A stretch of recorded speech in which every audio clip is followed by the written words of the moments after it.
दोस्तों आज हम ट्राइडेंट लिमिटेड को डिस्कस करेंगे, साथ में एचएफसीएल लिमिटेड को डिस्कस करेंगे।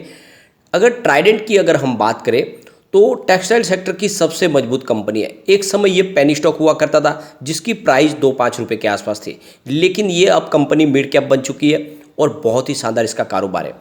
जितना इसका कारोबार इंडिया में है उतना ही 50% कारोबार इनका यूएस और यूरोपियन बाजार में है।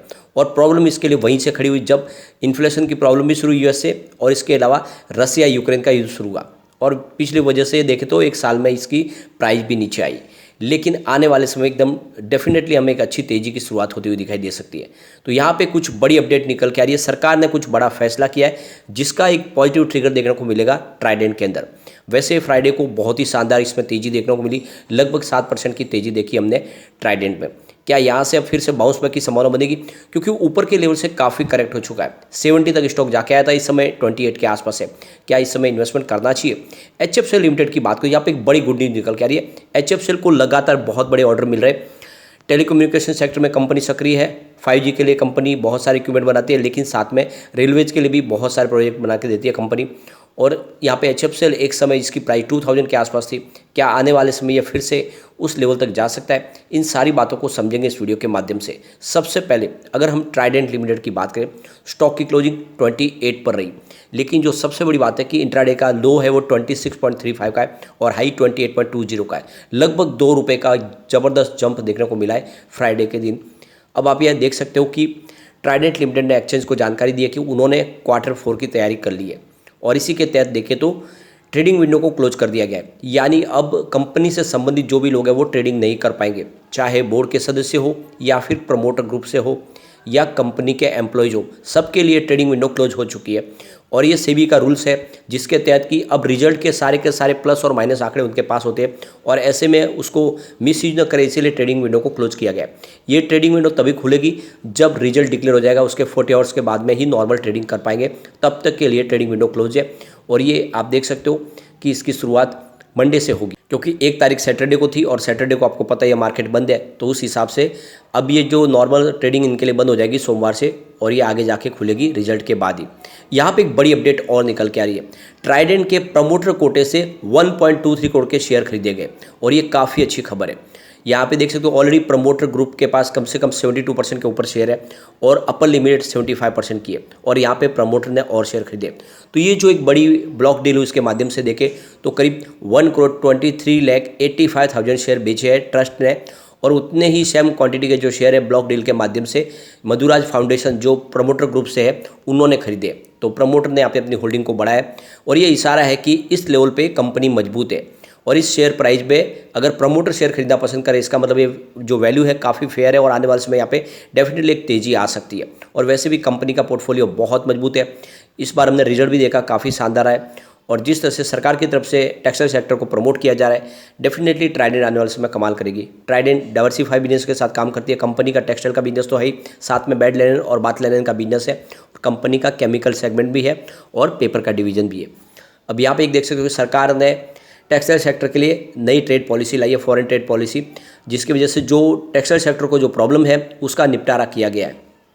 तो इस नई फॉरेन ट्रेड पॉलिसी के माध्यम से जो ग्लोबल चैलेंज है उनको कम किया जाए और किस तरह से इस सेक्टर को राहत दी जाए, सरकार ने उसके सारे रास्ते निकाले। और इस नई ट्रेड पॉलिसी के बाद में देखें तो एक तेज़ी का दौर शुरू हो सकता है और हमारा जो टेक्सटाइल सेक्टर है वो बांग्लादेश के साथ में कंपटीशन फाइट कर पाएगा, क्योंकि बांग्लादेश काफ़ी आगे हमारे से।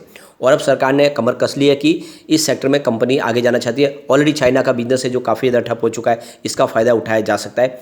पाकिस्तान में भी बहुत सारी प्रॉब्लम चल रही है, ऐसे में इंडिया के लिए अपॉर्चुनिटी निकल के आई है। एक सरकार ने बड़ी राहत और दे दी है टेक्सटाइल सेक्टर को। टेक्सटाइल सेक्टर के लिए जो मशीनरी जो लाई जाती थी उसके ऊपर जो कस्टम ड्यूटी थी उसमें कंसेशन दिया जा रहा था, अब उसको बढ़ा दिया गया, क्योंकि ये एक्सपायर होने वाला था 31 मार्च 2023 को।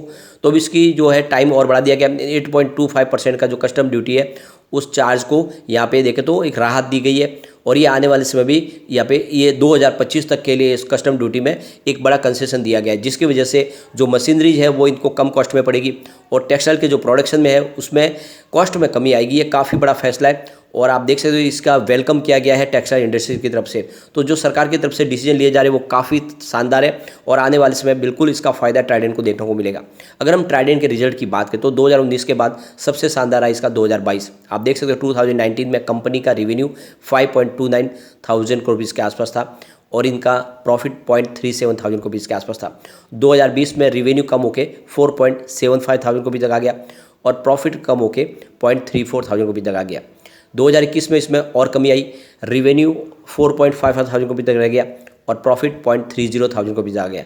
ये कोविड का इफेक्ट था, लेकिन 2022 के बाद देखें तो जैसे कारोबारी गतिविधियाँ खुली, रिवेन्यू सीधा बढ़ के 7.02 थाउजेंड को भी तक पहुंच गया और प्रॉफिट 0.83 थाउजेंड को भी तक पहुंच गया।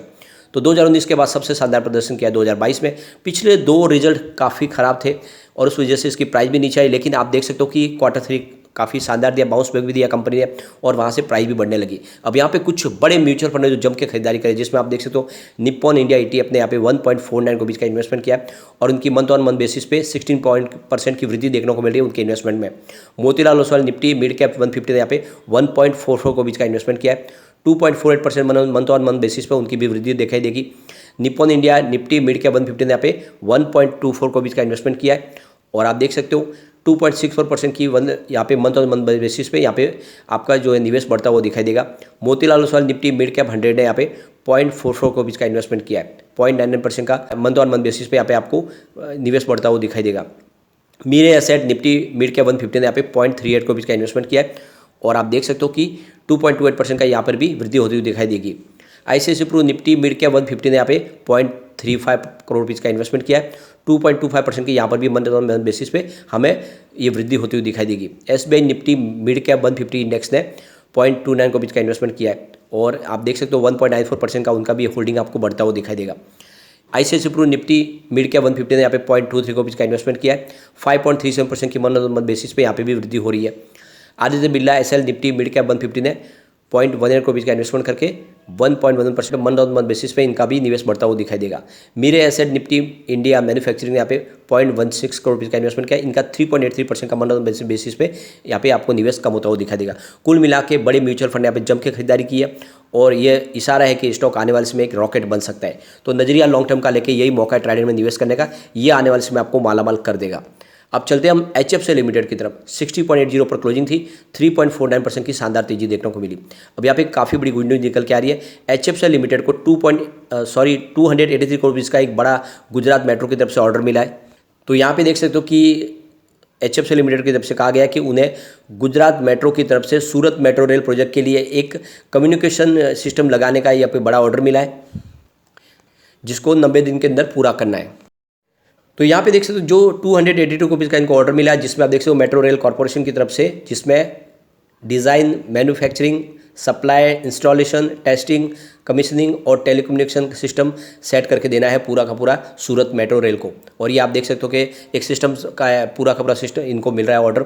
तो ऐसी तरह से लगातार ऑर्डर मिल रहे हैं। इससे पहले अगर आप देखें तो कानपुर आगरा मेट्रो रेल का प्रोजेक्ट भी इनको मिला है, जिनमें पूरा टेलीकम्युनिकेशन सिस्टम ये एस्टैब्लिश करके दे रहे हैं और इसमें इनकी मास्टरी है। इसके अलावा देखें तो 5G में कंपनी बहुत तेज़ी से आगे बढ़ रही है। पिछले दिनों उन्होंने माइक्रोसॉफ्ट के साथ में बिजनेस टाइप किया 5G के लिए बहुत सारे इक्विपमेंट बनाने के लिए। इसके अलावा देखें तो इनका जो बिजनेस टाइप है वो विप्रो के साथ में हुआ है। IT सर्विस प्रोवाइड करते हैं दोनों मिलकर विप्रो और ये इस सेक्टर में तेज़ी से आगे बढ़ रहे हैं। इसके अलावा अगर आप देखें तो इसका जो है क्वालकॉम टेक्नोलॉजी के साथ में बिजनेस पार्टनरशिप हुआ, जिसके माध्यम से ये आउटडोर स्मॉल सेल्स का प्रोडक्शन कर रहे हैं। तो 5G में बहुत सारे इक्विपमेंट बना रहे हैं और इसको एक्सपोर्ट भी किया जा रहा है। कंपनी का पोर्टफोलियो बहुत मजबूत है। हमारे डिफेंस सिस्टम के लिए भी बहुत सारे इक्विपमेंट कंपनी बना के देती है और ये बहुत ही पुरानी और मजबूत कंपनी है।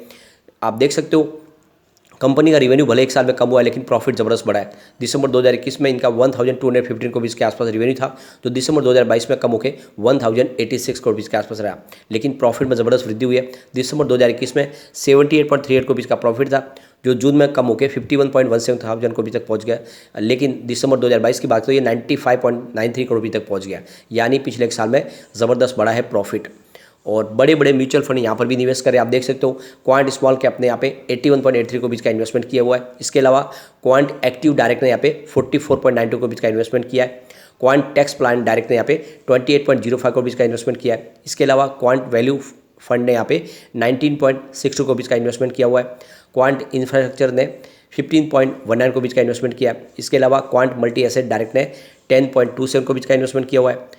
क्वांट फ्लैक्सी कैप डायरेक्ट ने यहाँ पे 5.43 करोड़ का इन्वेस्टमेंट किया है। इसके अलावा Nippon India Nifty small cap 250 ने 2.50 करोड़ का यहाँ पे इन्वेस्टमेंट किया हुआ है। Motilal Oswal Nifty small cap 250 ने 2.01 को भी इसका इन्वेस्टमेंट किया है। इसके अलावा Aditya Birla SL Nifty small cap 50 ने 1.22 को भी इसका इन्वेस्टमेंट किया। तो ये तो आप समझ ही सकते हो कि इंडिया के बड़े बड़े म्यूचुअल फंड यहाँ पे जम के खरीदारी कर रहे हैं। ऐसे में आपको नजरिया लॉन्ग टर्म का लेकर निवेश करना चाहिए। यह स्टॉक आने वाले इसमें आपको डेफिनेटली मालामाल कर सकता है और जल्द ये 3 डिजिट में जा सकता है। इससे पहले भी 100 तक जाके आया, लेकिन उसके बाद में करेक्शन आया और अब जैसे ही बाजार में थोड़ा सा माहौल पॉजिटिव बनेगा ये बिल्कुल दौड़ेगा और ये एक लंबी रेस का घोड़ा है जो आने वाले इसमें आपको बहुत अच्छा रिटर्न देने की ताकत है। सिर्फ इसको अगर आप 5 साल के लिए होल्ड करेंगे तो ये 1000 जाने की भी काबिलियत रखता है। तो नजरिया लॉन्ग टर्म का लेकर निवेश इन दोनों स्टॉक में आपको करना चाहिए। लेकिन फ्रेंड, कोई भी इन्वेस्टमेंट करने से पहले अपने फाइनेंशियल एडवाइजर के बारे में ले ले या अपना खुद का रिसर्च करें, क्योंकि मैंने वीडियो आपके एजुकेशनल पर्पज के लिए ही बनाया। वीडियो पसंद आए तो लाइक से जरूर कीजिए और चैनल को सब्सक्राइब कर दीजिए। Thank you friend.